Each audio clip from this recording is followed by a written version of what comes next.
Viewers, আরেকটি live সেশনে আপনাদেরকে স্বাগত। আমি এখন যেখানে দাঁড়িয়ে আছি এটা হচ্ছে লক্ষ্মীপুর সদর উপজেলার ঐতিহ্যবাহী প্রতাপপুর উচ্চ বিদ্যালয় এবং প্রতাপপুর সরকারি প্রাথমিক বিদ্যালয়ের মাঠ। আমরা আসলে আজকের বন্যার পরিস্থিতিতে আপডেট, সারাদিন আমরা যে আপডেটটা পেয়েছি সেই আপডেটটা আমরা আপনাদেরকে জানানোর জন্য এখন লাইভে এসেছি। আমরা আজকে আমাদের যে চন্দ্রগঞ্জ এরিয়া, পুরা এরিয়া আমরা ঘুরেছি। দেওয়াপাড়া, পশ্চিম লতিফপুর, আমানি লক্ষ্মীপুর, পাঁচপাড়া, বসুদুইটা, গলিপুর, পরে শেখপুর।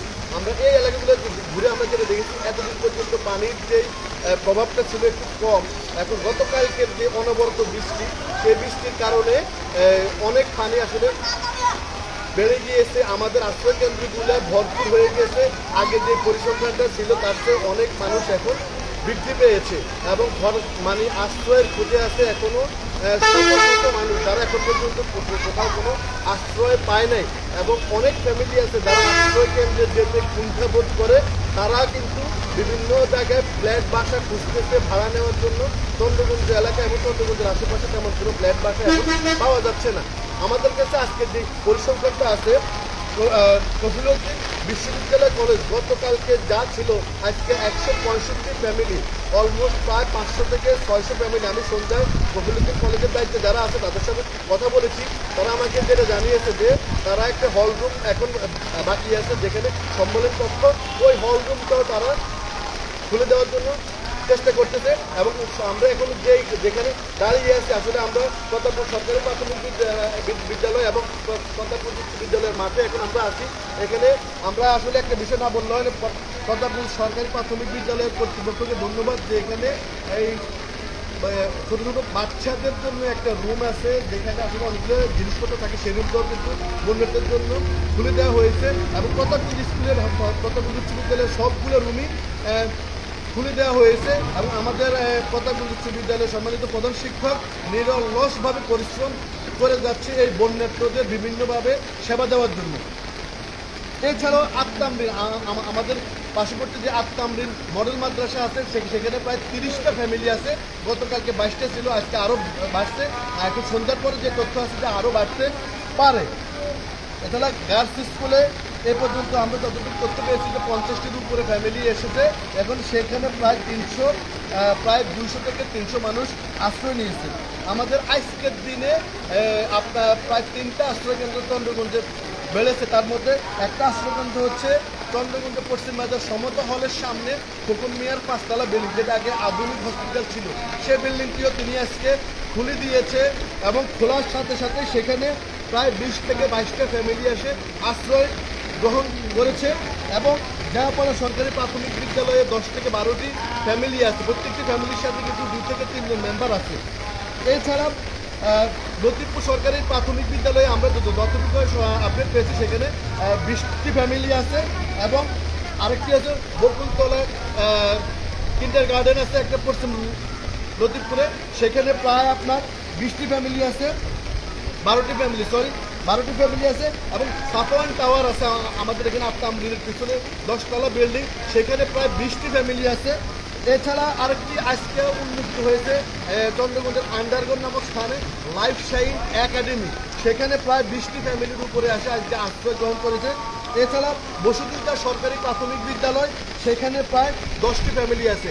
আসলে সম্মানিত দর্শক এবং আমাদের যারা শুভাকাঙ্ক্ষী আছেন, বর্তমানে এই পরিস্থিতিতে আসলে আমাদের রাস্তার পাশের যে কেন্দ্রগুলো, এই কেন্দ্রগুলোতে কিন্তু আসলে ত্রাণগুলো আসলে পৌঁছানো হচ্ছে।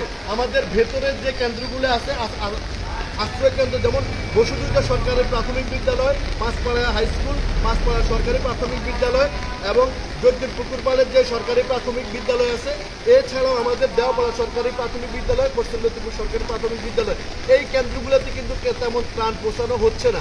তো আমরা যারা ত্রাণ কার্যক্রমের সাথে সম্পৃক্ত আছেন, আপনাদেরকে করজোরে অনুরোধ করব, আপনারা ভিতরের এই আশ্রয় কেন্দ্রগুলো একটু দেখেন এবং সেই কেন্দ্রগুলোতে আপনারা একটু প্রদান। আরেকটা বিষয় যেটা আমার কাছে আপডেট আছে, সেটা হচ্ছে যে অনেকেই আপনারা শুকনো খাবার দিচ্ছেন এবং রান্না করার জন্য চাউল ডাউল দিচ্ছেন। এখন যারা এখানে ভুক্তভোগী আছে, তারা আসলে রান্না করার মতো পর্যাপ্ত তাদের কাছে এলিমেন্ট নাই। সবার কাছে, অনেকের কাছে কিন্তু চাউল ডাউল আছে কিন্তু রান্না করে খেতে পারতেছে না এবং বিশুদ্ধ পানির যথেষ্ট অভাব দেখা দিচ্ছে।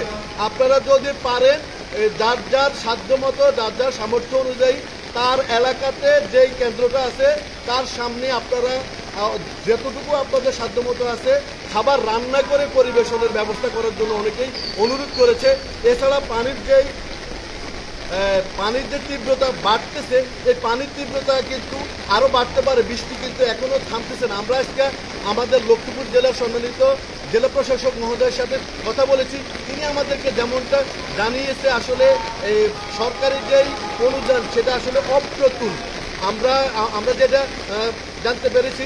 এবং উনি একটা কথা বলেছে যে মানে লক্ষ্মীপুরের নদীর পানির উচ্চতা বাড়ে নাই, কিন্তু যে পানিগুলো এখানে পানিবন্দী হচ্ছে সেটা আসলে আমাদের নিষ্কাশন ব্যবস্থা এবং বিভিন্ন জায়গায় খাল, ছোট খালগুলোর বাঁধ, বিভিন্ন ধরনের পানি আটকানোর কারণে এই পানিগুলা জমে যাচ্ছে, পানি কোনো দিকে আসলে নামতে পারতেছে না।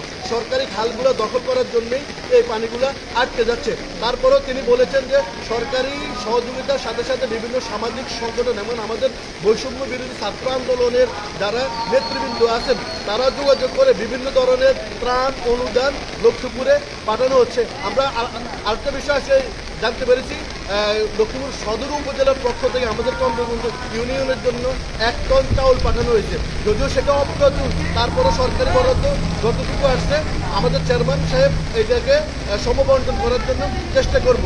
আমরা এখন ব্যক্তিগতভাবে এবং সামর্থ্যবানদের কাছে আহ্বান করব, যার যে সামর্থ্য আছে আপনারা আপনাদের সামর্থ্য অনুযায়ী এগিয়ে আসুন, এই অসহায় মানুষগুলার পাশে আপনারা দাঁড়ান, না হলে একটা সময় বিবেকের কারণে আপনাকেও কিন্তু পালিত করবে।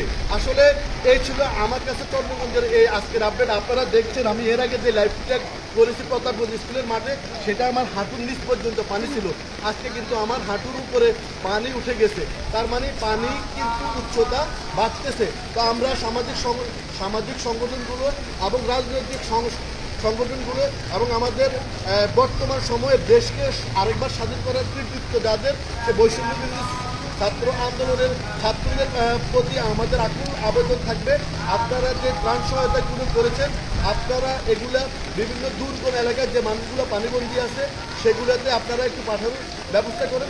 রাস্তার পাশের কেন্দ্রগুলোতে সবাই মোটামুটি পাচ্ছে, কিন্তু ভিতরের কেন্দ্রগুলোতে পাচ্ছে না। আরেকটা বিষয় যেটা আমি আগেও বলেছি, যদি রান্না করা খাবারের ব্যবস্থা করা যায় তাহলে এই আশ্রয় কেন্দ্রগুলোর জন্য সবচেয়ে ভালো হয়।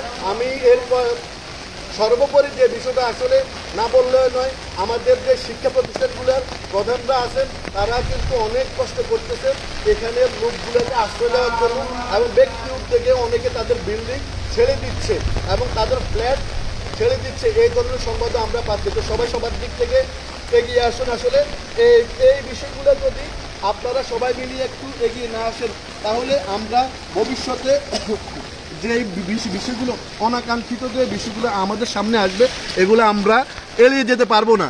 আপনারা যদি একটু দেখেন আমাদের যে প্রতাপগঞ্জ স্কুলের ভিউ, এটা আসলে এই প্রতাপগঞ্জ স্কুলের সব লাইটগুলো জ্বলতেছে এবং সবগুলো মনে হচ্ছে যে জীবন্ত স্কুল, রাতের বেলায়ও জীবন্ত স্কুল। ঠিক একইরূপভাবে কফিলউদ্দিন ডিগ্রি কলেজ এবং অন্যান্য যে শিক্ষা প্রতিষ্ঠানগুলো আছে সকল শিক্ষা প্রতিষ্ঠানগুলো কিন্তু খুলে দেওয়া হয়েছে এবং আশ্রয় কেন্দ্রগুলোতে লোক দিন দিনই বাড়তেছে।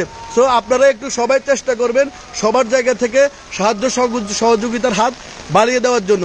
আমার কাছে এই ছিল আজকের আপডেট, আর কোনো নতুন আপডেট আসলে আমি আপনাদেরকে জানিয়ে দিব। আসসালামু আলাইকুম।